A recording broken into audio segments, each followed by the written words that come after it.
بسم اللہ الرحمن الرحیم۔ السلام علیکم۔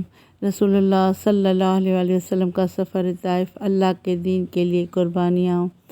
طائف مکہ سے تقریباً 96 کلومیٹر دور ہے۔ آپ صلی اللہ علیہ وسلم نے یہ سفر پیدل طے کیا۔ راستے میں جو قبیلہ آتا اسے اسلام کی دعوت دیتے، کسی ایک فرد نے دعوت قبول نہ کی۔ طائف پہنچے، وہاں بھی کسی نے دعوت قبول نہ کی۔ جب واپسی کا ارادہ کیا تو طائف کے سرداروں نے اوباشوں کو شے دی اور آپ صلی اللہ علیہ وسلم کے پیچھے لگا دیا۔ اوباش گالیاں دیتے، تالیاں پیٹتے اور شور مچاتے۔ دیکھتے ہی دیکھتے اتنی بھیڑ جمع ہو گئی کہ آپ صلی اللہ علیہ وسلم کے راستے کے دونوں جانب لائن لگ گئی۔